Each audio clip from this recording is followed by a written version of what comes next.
Okay, I have 10 o'clock, so we're going to go ahead and call the meeting to order. Please turn your cell phone to the vibrate and silent or off setting. The Opioid Abatement Funding Advisory Board allows any person to speak regarding an item on the agenda. The speaker is limited to 2 minutes unless otherwise determined by the chairman to allow for sufficient time for all speakers. Speakers shall refrain from abusive and profane remarks, disruptive outbursts, protests, and any other conduct which interferes with the orderly conduct of the meeting. Upon completion of the public comment period, discussion is limited to the board members and questions raised by the board. At this time, we will go ahead and start with the Pledge of Allegiance.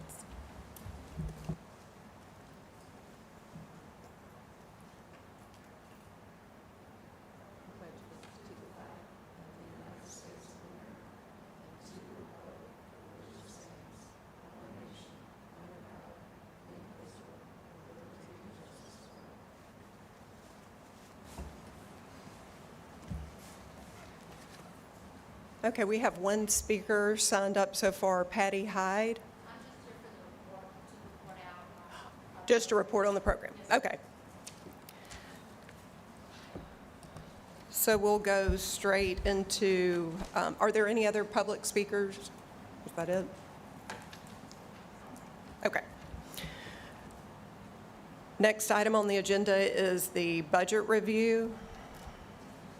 Do we want to pop back to approving the minutes? Sorry about that. Yes, we do need to approve the minutes. Do I have a motion? And a second. All in favor? Aye.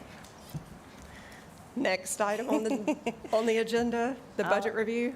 So we did actually get another tranche of opioid abatement funding in January.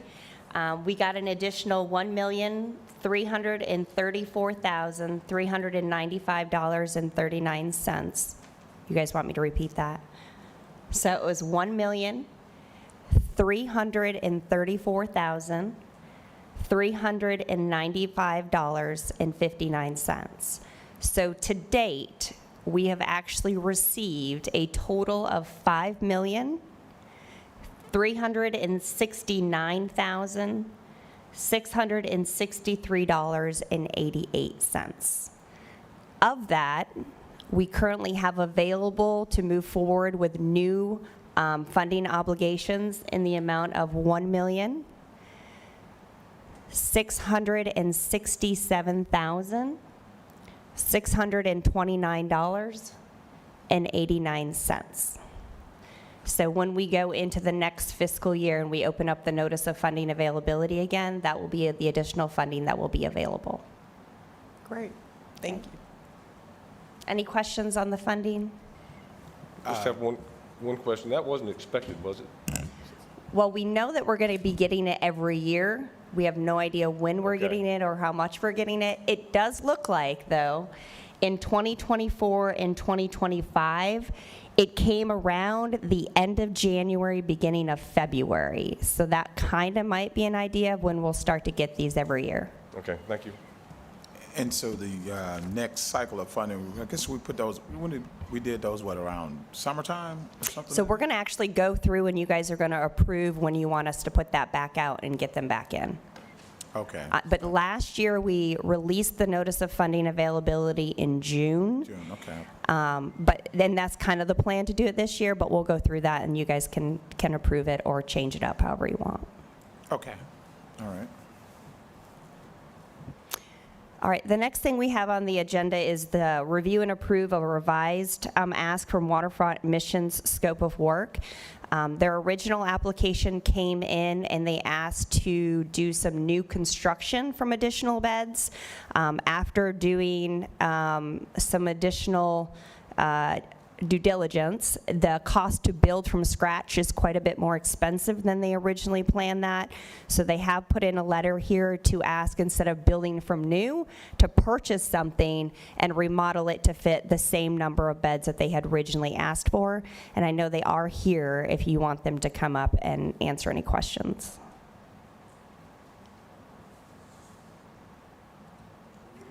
Are we at that scope? So are we at line item? Number 6. We're at 6 now? Yep. Okay. Yeah, if they're here to,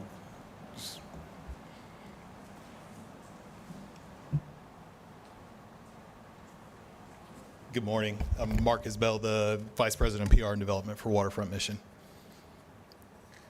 So our scope of work requests for the letter, basically as we started doing our due diligence, meeting with contractors and engineers about constructing a new facility on existing property, the cost per square footage had just even increased dramatically since we began the grant process last June.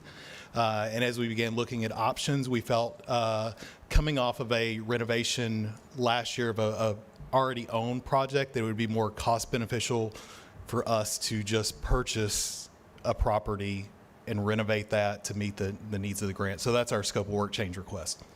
have you identified that property yet? We've actually have already began discussing 2 properties with owners. One is next to a property that we're currently leasing, and one is just a couple of properties down from units that we already own. So it's still going to be within the same general area. That's the goal of where our current properties are. Roger that. Thank you.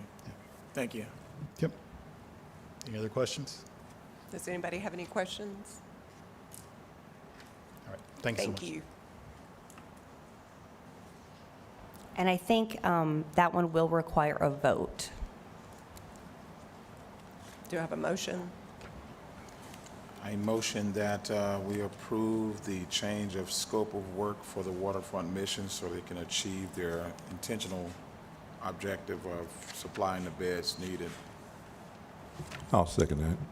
All in favor? Aye. Aye.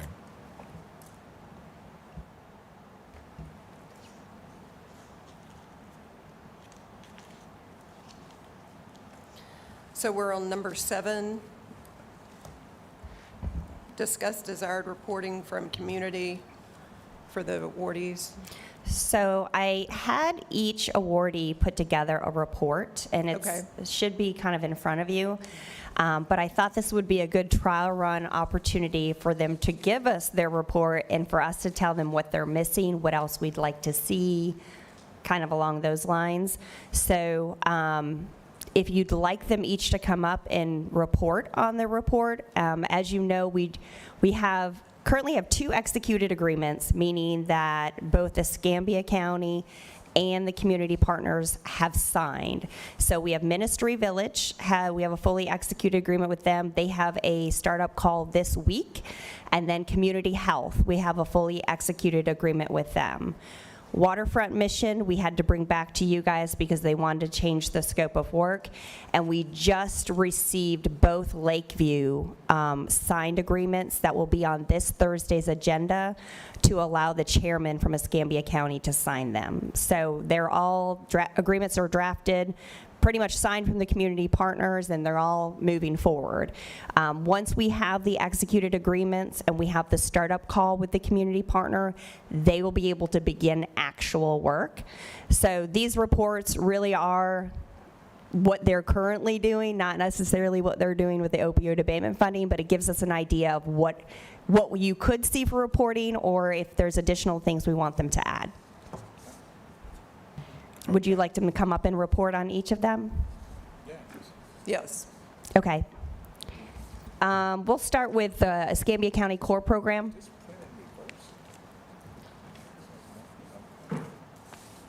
Either one.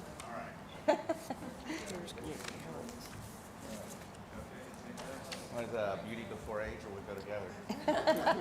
I thought you were both. Well, a little bit of both. Go ahead. Joey Kerman, Escambia County EMS. From the pre-hospital perspective, since our inception, we have evaluated about 326 patients, 285 of which we have transitioned care. 194 of those have gone with Community Health Northwest Florida, 75 with Lakeview. 11 more have gone through detox, and 5 have gone through other programs throughout the state. We continue to see a rise in need and access to care. Community Health has been a wonderful partner for us as far as making sure we can get these patients into a good long-term care. And we have also worked with other community partners to ensure that even if a patient has missed an appointment, that they don't go back into the cycle of addiction. We'll help bridge them until their next appointment. We have done that with Community Health as well as Lakeview. So we've been very pleased with the progress of where we're at with our program. Any Thank questions? you. Any other questions? Thank you. Walter Arrington, Community Health Northwest Florida. So we've made a lot of progress. First, I want to say, EMS at the county has been an amazing partner. They've been very patient with us as we've gone through this scaling process. It has been an experience, and I can't speak highly enough about Joey and his team and just the amount of communication we have back and forth as we bring on additional staff and work through kind of what that looks like. First, some highlight numbers. I just ran the data. We've got 216 active core patients at Community Health. So we define active as they're seeking care. We have had significantly more that have come through the program, but again, those are the ones that are active within the core program. Some milestones that we hit, we actually hit these really in January of this year, right after the last meeting. Our waterfront clinic is up and running, and that's been a really valuable resource to the community. If a patient misses an appointment, we find out they've missed, it's a walk-in clinic. They just show up. Ryan Bianco, the provider there, is able to bridge that patient, and then we reschedule them a week out with their typical provider. We're also able to use that as kind of a pressure relief valve. If EMS starts getting a significant number of admissions that we can't keep up with our primary point of entry, we can then pivot them into the walk-in clinic. They can get them that one-week bridge. We can take the patient off of EMS's hands, and then we just pathway them straight in. Again, Palafox Primary Care continues to operate at capacity. We've brought on some new staff. We've got a nurse navigator now, so does the peer support, navigation, but he's also an RN. And so that brings a level of understanding that, when I was doing it as a social worker, I just didn't have. Group sessions at Behavioral Health, Jackson Street Primary Care. We're actually really starting to drill in and focus in on our Hep C and our HIV care delivery. We know that that's a huge comorbidity, and so we actually have an additional provider that specializes in that care that we consult with those patients. Mobile medical units available, so each time the mobile medical unit deploys, it is core capable, so a patient can come in that's a core patient that's already established, meet with the provider, and we can get them to that appropriate level of care and address those needs. And so historically, that mobile unit deploys in the last year is deployed exclusively to the 32505, and that's going to continue in 2025. Wellness and peer support, as I mentioned, Dave Pasquale, the new nurse navigator, but we've also brought on Justin Nutt, and so he's being brought on full time. He's a wellness and peer support. So he does yoga, breath work, grounding, meditation, and so we're going to be using him in conjunction with our Justice Involved Persons grant, and he's going to kind of double duty, so being able to teach some coping skills, but also have that peer support perspective. Have any questions? I don't. Anyone have any questions? The last time that we were here and we were doing funding, and I know she was saying that the agreements are just getting signed. How are you with your search as far as personnel that you said you needed the additional? I think you needed a psychiatrist, was it? Correct. Psychiatrist and a few other staffing. How is Correct. that So going? the only position that we're working on right now is the MD position. We are currently engaged with, there's a service that provides MD consult, because again, in the budget, you can't get a psychiatrist for $100,000 a year. But we can bring somebody in that both provides subject matter expertise and consult, as well as chart coverage for our mid-level providers that are doing the day-to-day clinic delivery. And so those negotiations, I spoke with our CMO just late last week, and those are moving forward. We should see that pretty soon.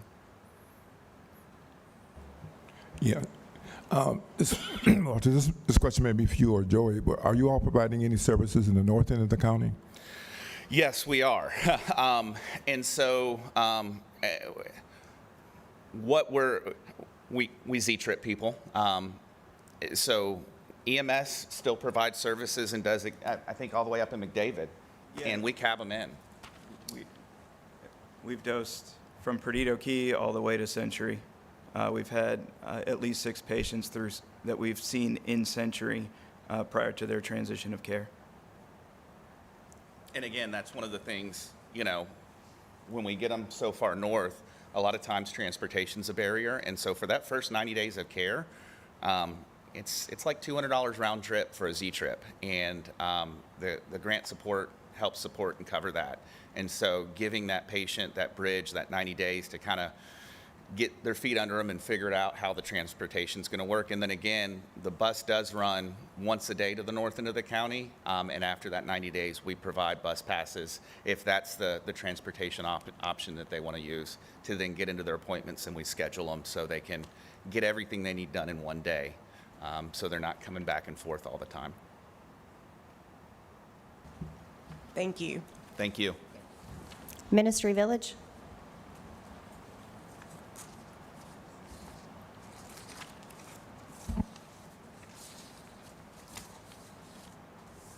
Good morning, Drayton Smith, Ministry Village.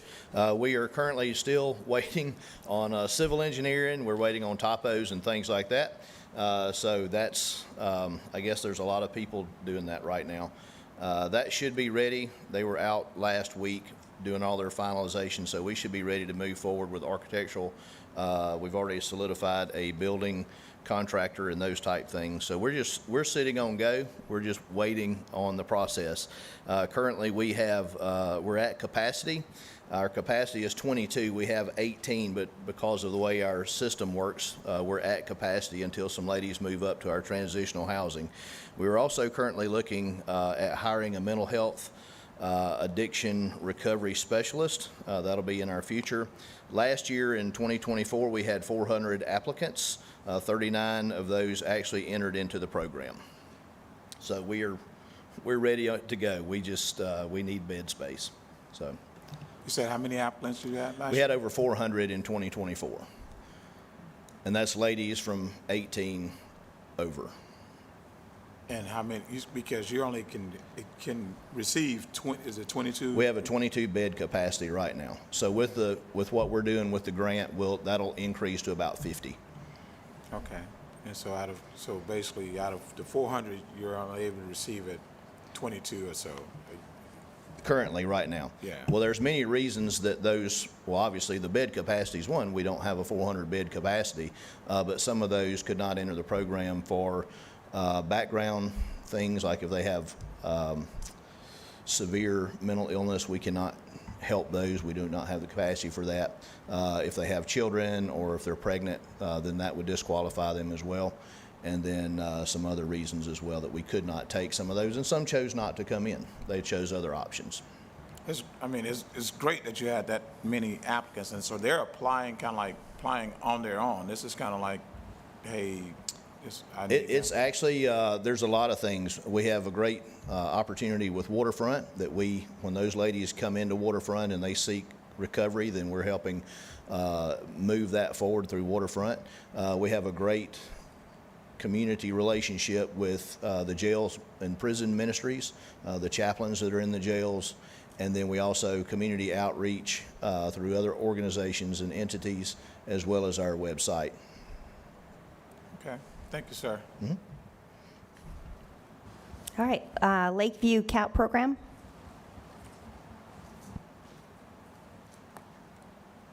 Hi, Patty Hyde, Director of Family-Based Intervention Services at Lakeview.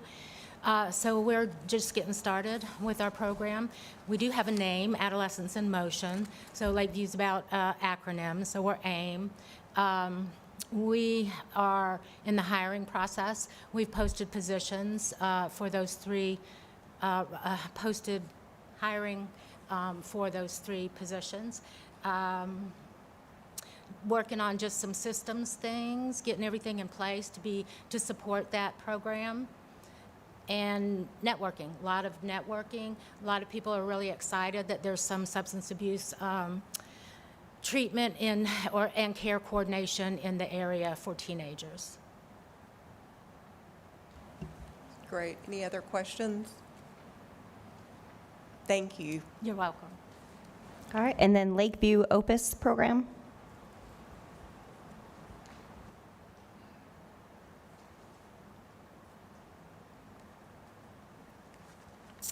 Hi, I'm Cindy McLaughlin. I'm the program manager for specialty programs, Lakeview Center, which includes the Opus program. We, like she mentioned earlier, haven't actually started using the abatement funding Can you yet. speak up? Oh, I'm sorry. We haven't actually started using the abatement funding yet because the program was funded by SAMHSA, and that funding ends in May. And they're not renewing that funding because previous administration had a lot of issues with funding opioid services.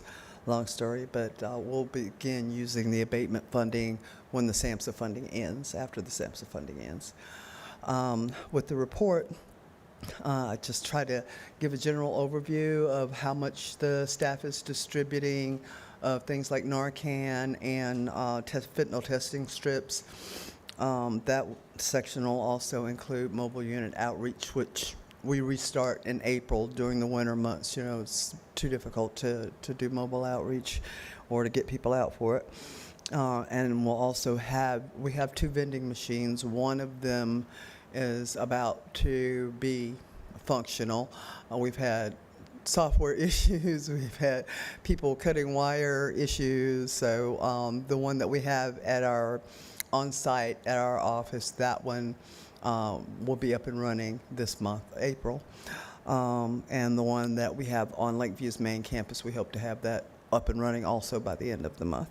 And so we'll be able to include the numbers distributed from the vending machines as well. And I tried to also include, the team does HIV, hepatitis testing, so include those numbers to give you an idea. They do education in the county jail for males and females, and for they do a 4-session series, and for this past month they had 17 females and 15 males total, and they go through all 4 sessions. First sessions on opioids and overdose reduction, risk reduction. Second sessions on STDs, HIV, and hepatitis. So they kind of get all of the connected issues from the 4 sessions. And I think that's about it. Any other questions? Thank you. Thank you.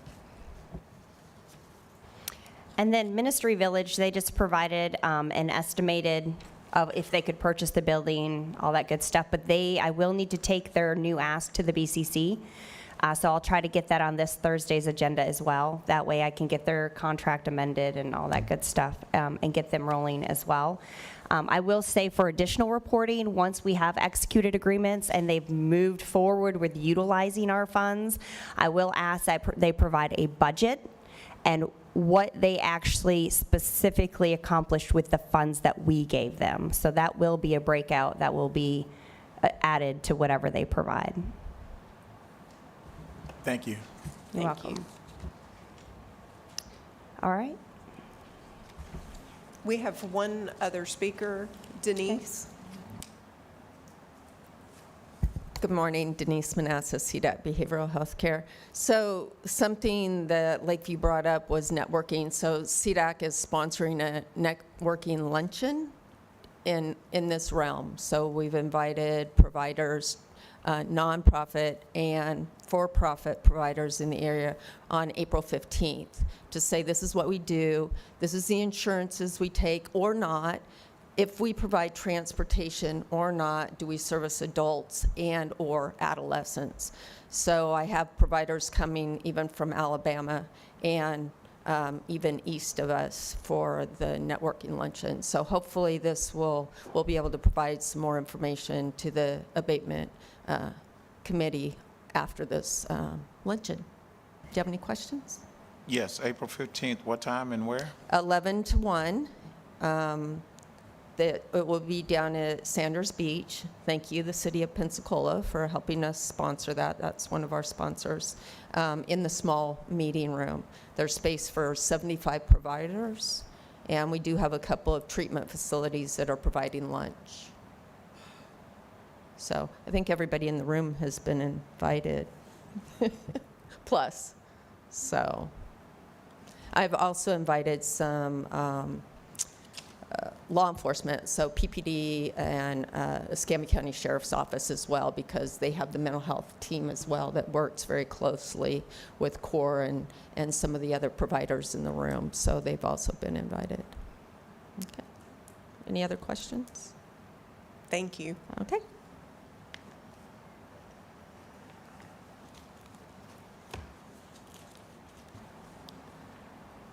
So number 7, do we need to discuss any additional reporting requirements?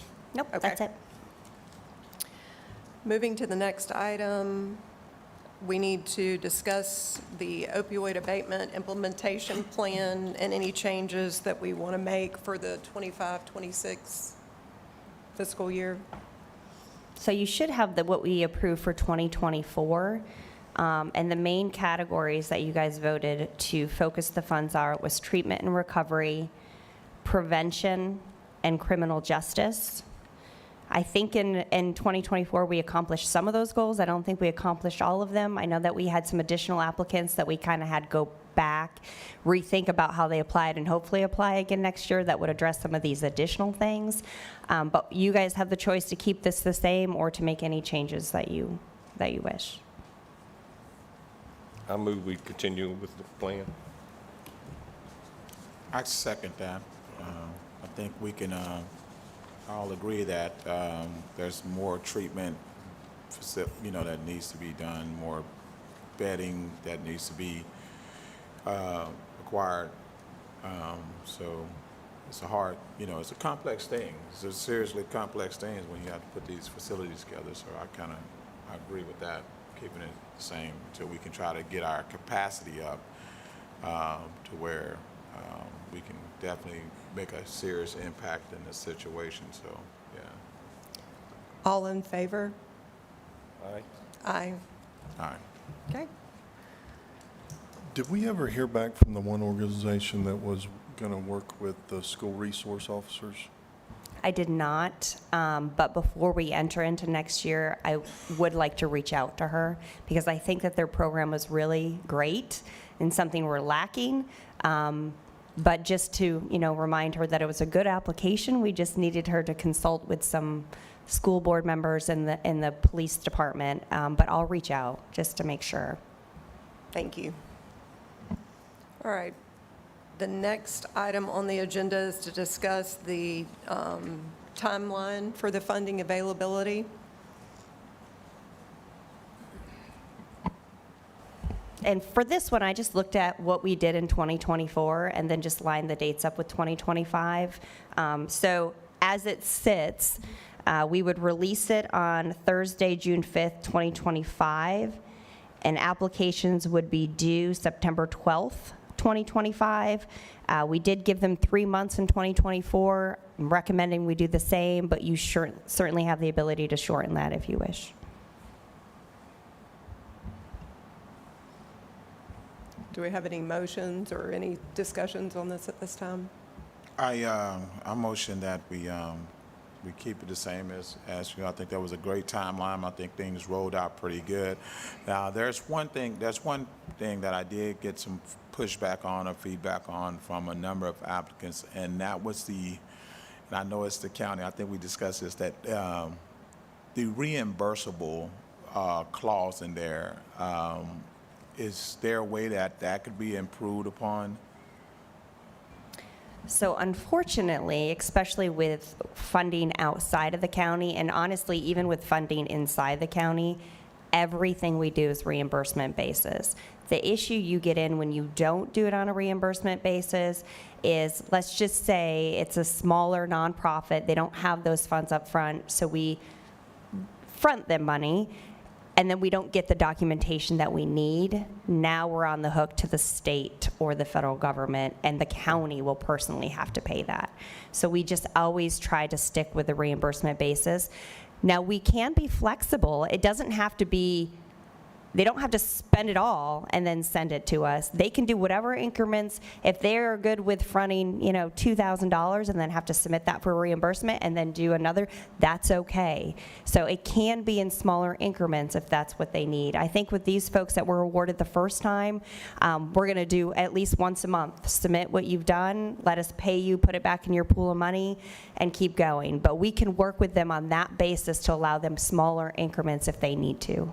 Right, so they, I think there was some confusion, some people thinking like, okay, if we need this amount of money to run our program, a lot of people are thinking that they need all of that, like. And they don't. They need to have that on hand up front and then in order to get moving. And I was trying to explain to them, like, no, you can move with what you have. It's a reimbursable system. You do it, whatever you can do, and then you continue to move. And we can forward. put some clarifying language in the notice of funding availability to try to clarify that a little bit, that they don't have to spend it all and then seek reimbursement. We will pay them along the way. We will reimburse them along the way. Okay, yeah. We can add that. I got some calls about that of like, how are you supposed to, do these things if you have to have it all, and I was trying to explain that. So. Especially smaller nonprofits, it's a little more Exactly. challenging. So we'll clarify that in there. Okay, thank you.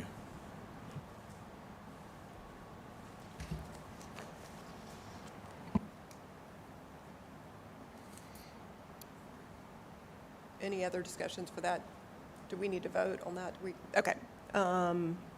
We had a motion and a second. All in favor? Aye. Aye. All right, now we're moving to the next item, number 10. And this really goes with number 9. It's just, we'll advertise it on Thursday, June 5th. Okay.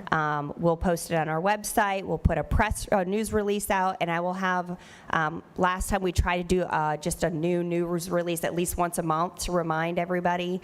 And then I do have a nonprofit list of like 350 people that I send this stuff out to make sure that they're aware of. So we'll just start pushing that as much as we possibly can. Okay. So we don't have any other items on the agenda? We need to go ahead and schedule our next meeting.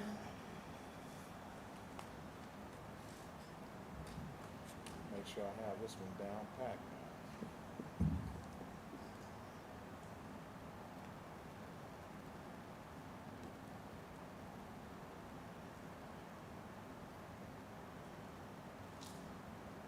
That would lead us into June, wouldn't it? So we should be able to schedule the next meeting for June?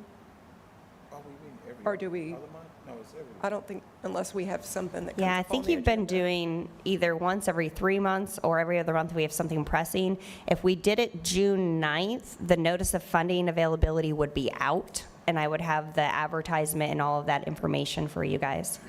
Okay. It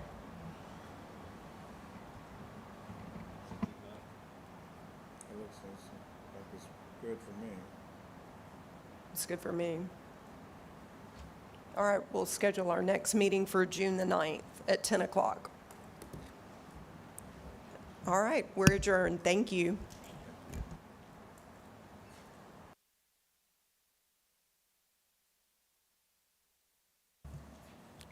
I know we adjourned. Let me just one last note, and this has nothing to do with what we need to discuss. I just want to thank everybody for coming today and actually speaking with us and giving your information, your reports. That's really great help, especially being from a city representative, because I do get asked from time to time to go and report to the city about what are we doing and how are we doing it. So now I can go there with some details and say, hey, there's dirt's going to be moving and some things that's going to be are happening. So thank you all for coming, and thank you all for being so diligent and helping us deal with this epidemic. Thank you.